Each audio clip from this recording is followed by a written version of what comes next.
어머나, 강도짓을 하는 건 물론 안 됩니다만 어떤 강도길래 김묘성 기자님 얼빠진 강도라고 그럴까요? 너무나도 황당한 일이 대한민국에서 벌어졌습니다. 백주 대낮이었고요. 어제 오전 11시쯤입니다. 부산 기장군에 있는 한 은행에 네. 강도가 나타났습니다. 네? 강도는 마치 권총을 든 것처럼 어머나.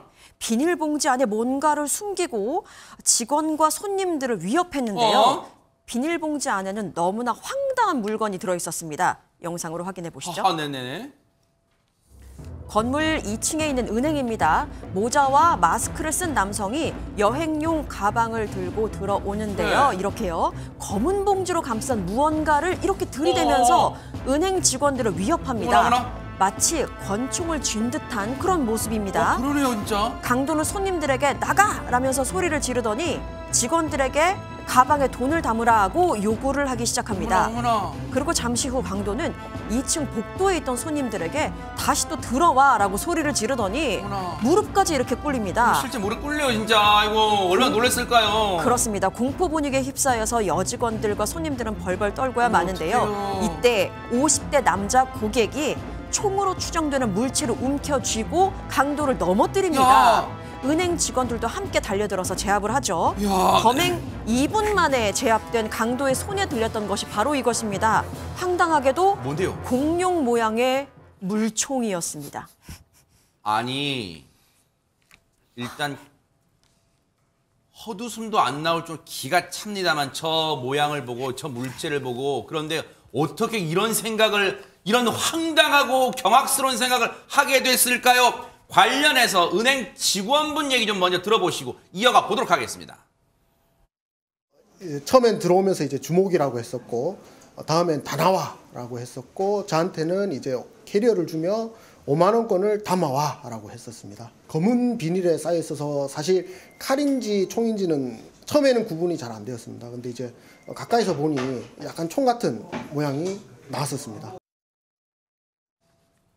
저 상황이 일단 다 제압이 되고 저 인간이 제압이 되고 그 검은 비닐 안에 있던 물체를 꺼내 보니까 우리가 헛웃음이 나오지 전혀 사실 저 당시 은행에 있던 고객 직원분들은 벌벌벌 떨 수밖에 없었을 거예요, 진짜. 아까 보시면 무릎 꿇는 그러니까요. 분도 있잖아요. 얼마나 공포에 질렸겠습니까? 그런데 이렇게 날렵하게 몸을 달려서 저 강도를 제압한 분이 50대 남성, 50세 3세 박창규 씨입니다. 네. 그런데 우리가 어휴 무섭지도 않나 이런 말 나올 만한 상황이잖아요. 근데 이분이 또 어떤 경험이 있는지를 들으면 조금 하시는 분들도 있습니다. 지금 이분인가 보네요. 이분이 바로 특수부대에서 군복무를 했었다고 합니다. 세상에. 그러니까 아무래도 이제 임자 제대로 만났네요. 네, 그렇습니다. 저 인간은, 이제 네. 아무래도 총에 대해서 잘 알고 있고 네. 또 공포감이 덜해서 몸을 움직일 수 있을 것 같다라고 시민분이 직접 밝혔고요. 네. 또 강도가 약간 떨어져 있는 상태에서 약간 시선이 멀어졌을 때 지금 가면 할 수 있겠다는 생각에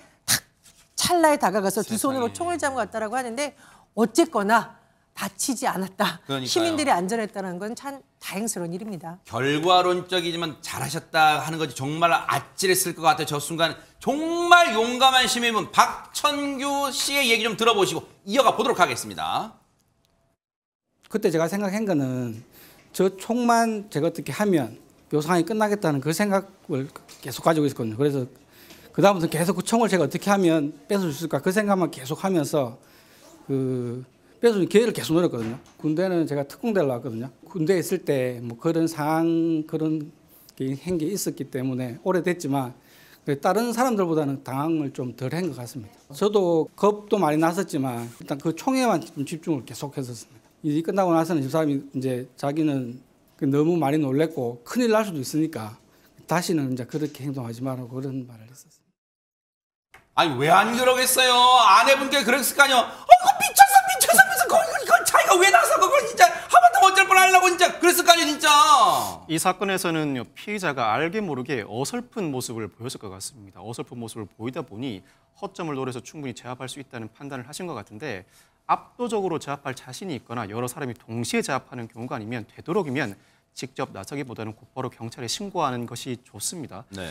강도 사건, 특히나 금융기관 강도 사건의 경우에는 곧바로 신고를 하면 경찰서 강력팀 한 팀, 상황에 따라서는 전체 팀이 곧바로 검거에 나섭니다. 나아가서 타 지역 경찰과의 공조를 통해서 도주 과정에서 검거를 하기 위해 최선의 노력을 다하니 이 사안의 경우에는 곧바로 신고하는 것이 더 좋은 방식입니다. 네.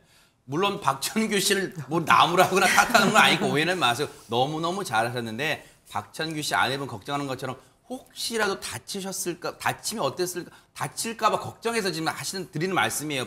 박소미 변호사님이. 그런데 고윤기 변호사님, 이 어설픈 진짜 엉터리 강도는 대체 어떤 인간입니까, 진짜? 정말 이 전반적인 것들 보면 너무 어설펐는데요. 네.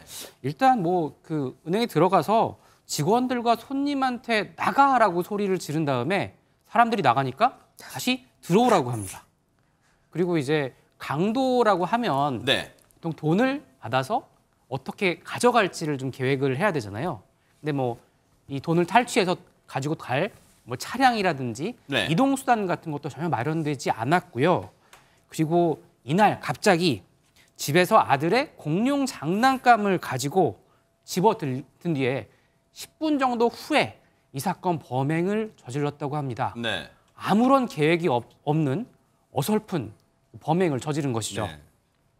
자, 부산 기장경찰서는 어제 네. 이 강도 혐의로 이 30대 이 남성을 체포를 했는데요. 네. 경찰에 따르면 이 남성은 그 생활고 때문에 범행한 것으로 보인다라고 합니다.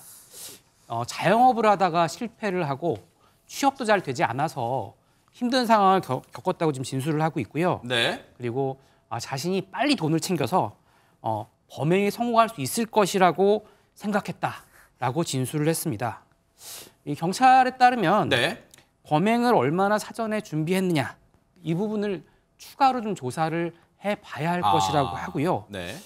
일단 조사가 끝나는 대로 아무리 이 어설픈 강도였지만 네. 그 사실 뭐 겪는 피해자들이나 이런 사회적 파장은 워낙 큰 사건이기 때문에 구속영장을 신청하겠다고 밝혔습니다. 네. 입에서 나온다고 다 말이 아니에요. 생활고관 겪는다고 다 이런 짓을 저지릅니까? 그런데 박주희 변호사님 오죽하면 오늘 모시면 만평에 이 내용을 주제로 만평을 썼더라고. 이 인간이 혹시 이럴까 봐 뭐냐면 그거 장난감 물종이었고 아무도 안 다쳤고 돈도 잃어버린 거 없으니까 저 무죄 이렇게 지금 만평이 나왔어요. 그거 혹시 어떻게 되는 거예요? 이게 과연 아무것도 일어나지 않은 것으로 봐야 될까요? 법적으로는 전혀 그렇지 않습니다. 일단 은행에 들어가서 사람들을 위협을 했잖아요. 그 자체로 강도의 구성 요건 중에 하나인 협박을 저지른 것이기 때문에 강도 미수에 해당이 되고요. 이 사람이 말하는 아무 일이라는 게 만약에 사람을 뭐 살해하거나 아니면 사람을 다치게 했다라고 하면 그러면 이제 강도 살인과 강도 상해로 오히려 죄가 무거워지는 거겠죠. 네. 네. 어쨌든 앞서 우리 고윤기 변호사님 말씀처럼 사회의 경종을 울리고 또 다른 모방 범죄를 막는 차원에서라도 저 인간, 저 몹쓸 인간한테는 정말 따끔한 법의 처벌이 내려지기를 기대해 보도록 하겠습니다.